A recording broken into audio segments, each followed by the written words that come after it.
PGR pede envio de denúncia contra Gleisi Hoffmann e Paulo Bernardo para a Justiça Federal do Paraná. CNJ, Nações Unidas e tribunais brasileiros trabalham por um sistema eletrônico cada vez mais integrado e com acompanhamento real dos presos do país. Possamos dar a devida dignidade àquelas pessoas que, pelos ilícitos cometidos, estão sofrendo, mas que não podem sofrer além daquilo que foram sentenciados. Supremo fecha primeiro semestre com quase 8.000 processos julgados. Tribunal de Justiça de São Paulo reconhece que ex-marido deve indenizar e reembolsar a ex-mulher por deixar de pagar o financiamento do imóvel da família. O ex-marido tinha se comprometido em acordo judicial a pagar as prestações do imóvel, mas como não cumpriu, agora vai ter que desembolsar pouco mais de R$170 mil.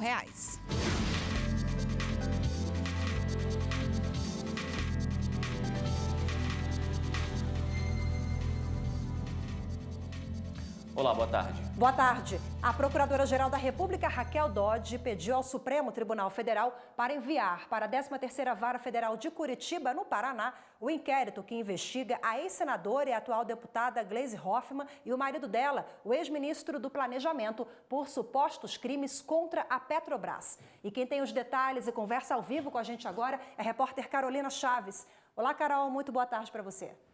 Olá, Rafaela, boa tarde para você, boa tarde a todos. Olha, Gleisi Hoffmann e o marido, Paulo Bernardo, que foi ministro do Planejamento, eles são suspeitos de praticar crimes contra a administração pública e lavagem de dinheiro contra a Petrobras, BNDES e também o Ministério do Planejamento, Orçamento e Gestão.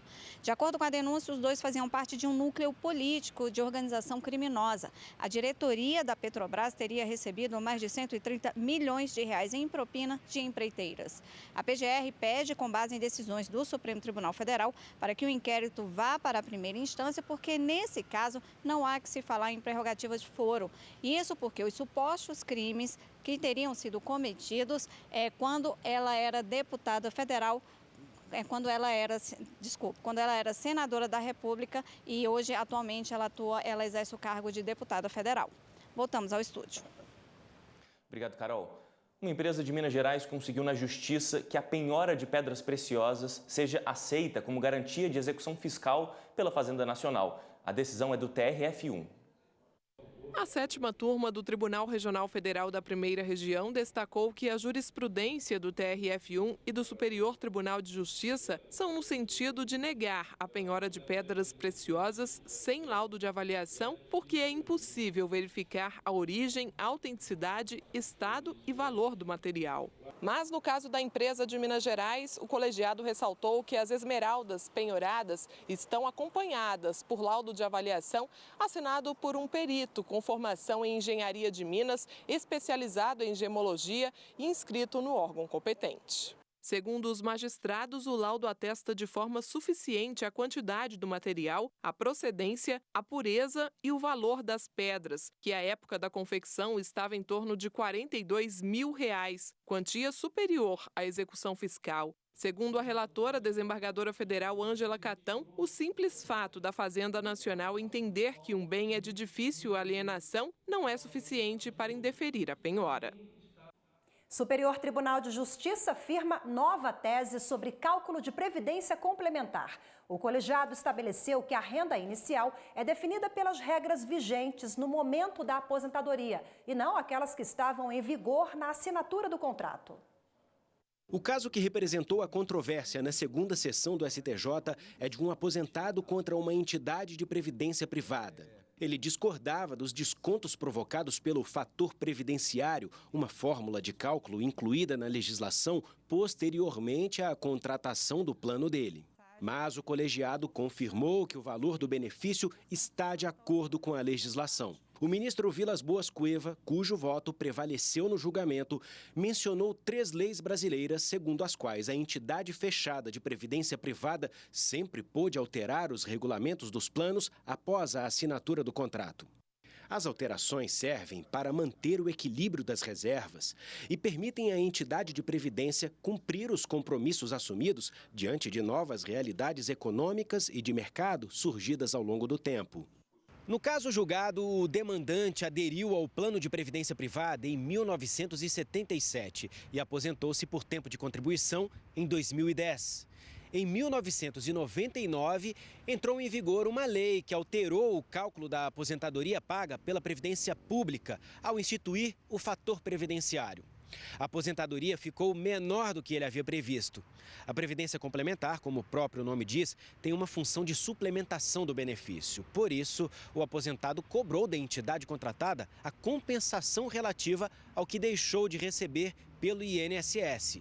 Conforme ressaltou o ministro Vilas Boas Cueva, em 2005, a Superintendência Nacional de Previdência Complementar aprovou a alteração no regulamento do plano previdenciário, dispondo que o fundo não seria obrigado a compensar o prejuízo causado pelo fator previdenciário. Para o ministro, o que o aposentado alegou ser um direito adquirido, na verdade, é apenas uma expectativa de direito. A questão agora está pacificada sob o tema 907 do rito dos recursos repetitivos do STJ. Este advogado especialista em previdência explica o que é o fator previdenciário. É uma regra que leva em consideração o tempo de contribuição, a idade e a expectativa de sobrevida do trabalhador brasileiro. E hoje é o último dia de expediente do primeiro semestre do Judiciário. A partir de segunda-feira começa o recesso. Nesta quinta-feira, o presidente do STF, ministro Dias Toffoli, apresentou um balanço dos julgamentos na Corte. No primeiro semestre de 2019, mais de 7.800 ações foram julgadas pelo plenário e pelas duas turmas do STF. No total, foram realizadas 63 sessões plenárias, 2 solenes, 40 presenciais e 21 virtuais, nos quais foram julgados mais de 1.600 processos. Já nas turmas, foram realizadas mais de 1.200 sessões presenciais e quase 5.000 virtuais. Foram julgados mais de 6.200 processos. O desafio é apresentar uma Suprema Corte no mundo que tenha, num semestre, julgado tantos feitos. Um semestre altamente produtivo, profícuo e com temas que todos nós sabemos e rememoramos altamente relevantes, doutora Raquel Dodge, senhores advogados, para a nação brasileira.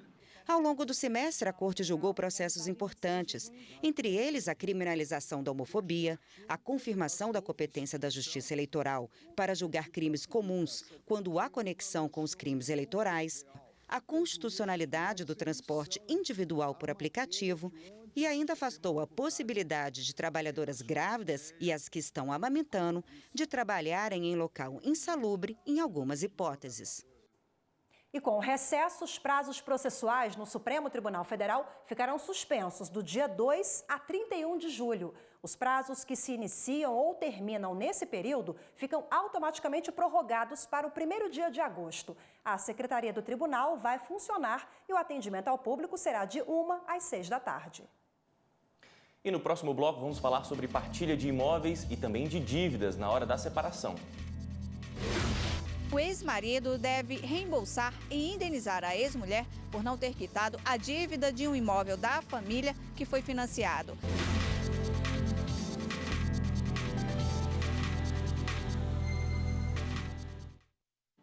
O presidente do Supremo e do Conselho Nacional de Justiça, ministro Dias Toffoli, participou hoje do Encontro Nacional dos Usuários do Sistema Eletrônico de Execução Unificado. O evento reuniu representantes de tribunais que estão ajudando a cadastrar processos criminais em todo o país. A parceria é do CNJ com o Programa das Nações Unidas para o Desenvolvimento. O Sistema Eletrônico de Execução Unificado já está sendo implementado em 20 tribunais brasileiros. Com ele, vai ser possível acompanhar com mais precisão a situação de presos que cumprem pena em regime fechado. É nossa obrigação e nosso dever darmos exatamente a dignidade de toda pessoa humana, não só de todos os seres humanos que estão em liberdade, que cumpram com as suas obrigações, mas também com aqueles que descumpriram a lei e que estão sofrendo com a pena aplicada. Mais de 90% dos processos de execução penal já foram cadastrados. Hoje, de acordo com dados nacionais, o Brasil possui 797 mil detentos. É a terceira maior população carcerária do mundo. O Sistema Eletrônico de Execução Unificado possibilita, assim, a correta execução penal e a racionalidade no emprego da pena privativa de liberdade, a automatização dos cálculos judiciais para com que o tempo de cumprimento da pena não se estenda além do sentenciado. Os dados relativos à execução penal poderão ser mais bem compreendidos e os advogados e os interessados terão acesso às informações prisionais. A medida atende à Resolução 223 do Conselho Nacional de Justiça. A expectativa da Organização das Nações Unidas é que o Brasil supere a atual crise carcerária. Sistemas que oferecem ao apenado condições adequadas de cumprimento de sua pena e, ao mesmo tempo, constroem trajetórias de reintegração desses indivíduos à sociedade, alcançam melhores resultados na pacificação social. A separação de um casal é normalmente um processo complicado, ainda mais quando envolve filhos e a divisão dos bens materiais. Nesse momento, o casal decide o que vai para cada um: casa, carro, móveis e por aí vai. Mas se eles tiverem dívidas a pagar, isso também é dividido. Olha só esse caso. Em São Paulo, um ex-marido vai ter que reembolsar e indenizar a ex-mulher porque não pagou o financiamento do imóvel da família. Quando fez contrato de união estável com o namorado, Laila resolveu comprar um apartamento sozinha. Só que na separação, o parceiro reivindicou metade do imóvel. Por conta do regime jurídico da união estável, eu não tive como provar por A mais B que aquele imóvel era meu, porque não foi perguntado a mim o regime jurídico lá da união estável. O que vai determinar como será a partilha de bens do casal é o regime a ser adotado no casamento. São eles: comunhão parcial de bens, separação total de bens, comunhão universal de bens e participação final nos aquestos, que tem algumas regras específicas. No caso do regime parcial, por exemplo, assim como os bens, as dívidas também podem ser divididas entre o casal, desde que seja provado que foi adquirida em benefício da família. Foi o que aconteceu com um casal de São Paulo. O Tribunal de Justiça do Estado reconheceu que o ex-marido deve reembolsar e indenizar a ex-mulher por não ter quitado a dívida de um imóvel da família que foi financiado. Ele tinha se comprometido em acordo judicial a pagar as parcelas, mas não cumpriu. A ex-mulher assumiu sozinha a dívida para não perder o imóvel onde mora com os filhos. Agora o homem vai ter que reembolsar a mulher em R$ 158 mil e ainda vai ter que pagar pouco mais de R$ 15 mil por danos morais. Este advogado explica que tudo o que for adquirido pelo casal deve estar documentado. Essa organização financeira, o registro especificado disso nas declarações de imposto de renda, eles são fundamentais para que a gente consiga, no momento da partilha, definir o que é bem anterior à união e bem adquirido no curso da união, bens individuais de um, bens individuais de outro e dívidas individuais de um ou de outro.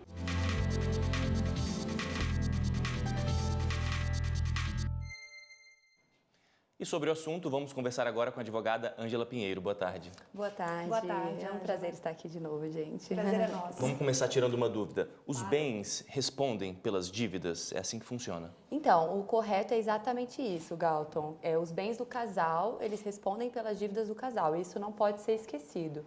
Mas, na prática, é plenamente possível que as pessoas, em sede de composição, conciliação, possam tratar de maneira diversa. Você vai ficar com esse determinado bem, eu me comprometo a pagar essa dívida, isso existe, então acontece.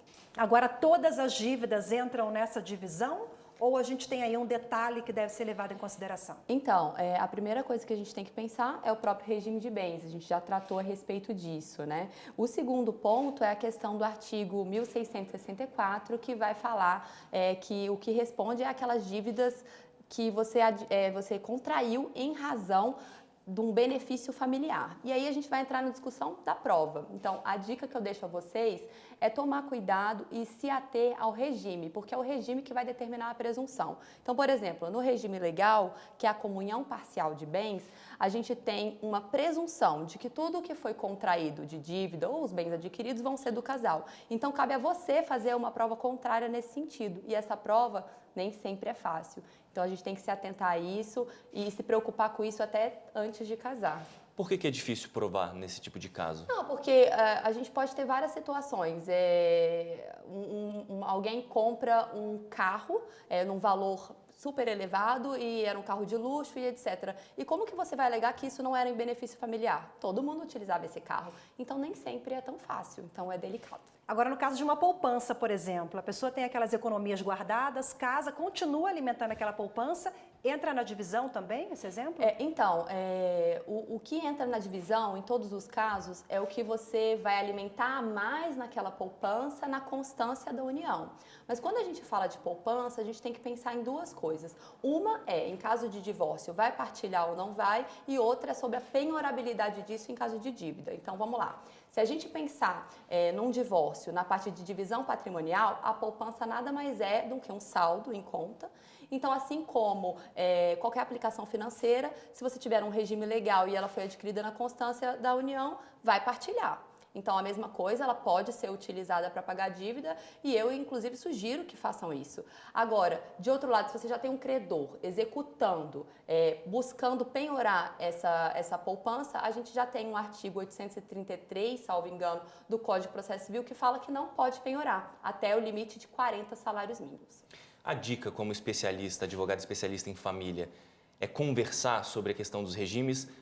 O casal tem que conversar bastante antes de casar para não ter dor de cabeça depois, então, né? Assim, a dica que eu deixo sempre, assim, a quem está aí nos assistindo, ou até mesmo qualquer colega, etc., é, primeiro, esteja assistido por um bom advogado. Segundo, tenha calma na hora de arrolar esses bens e dívidas, porque muitas vezes a gente só pensa naquela dívida muito fácil, essa que foi tratada, é um financiamento de um imóvel, todo mundo sabe que foi contraído, é uma dívida vultosa, mas tem dívida de aluguel, tem dívida de TV a cabo, tem coisas do dia a dia que passam desapercebidas. E o terceiro ponto é formalize, porque se você não tiver formalizado, vai valer uma presunção que às vezes é contrária aos seus interesses, e aí você, de repente, está lá de boca, conversou sobre isso, falou que tal pessoa iria ficar responsável por aquela dívida, não ficou. Se você não tiver formalizado, de repente você vai ter que responder por isso.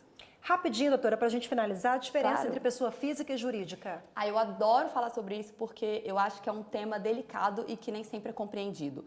A pessoa jurídica, ela não pode ser confundida com a pessoa física, porque elas têm personalidades jurídicas distintas. Então, a dívida não é automática, não é dessa forma.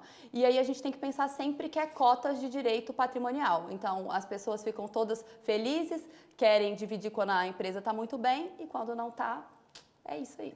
Maravilha, doutora Ângela. Obrigada mais uma vez pela participação. Boa tarde. Imagina, obrigada a vocês. Obrigado. E a seguir, em Minas Gerais, Justiça faz parceria com a universidade para capacitar presos. Os detentos também passaram por cursos. A intenção era que os produtos feitos em madeira, argila e papel machê tivessem um refinamento.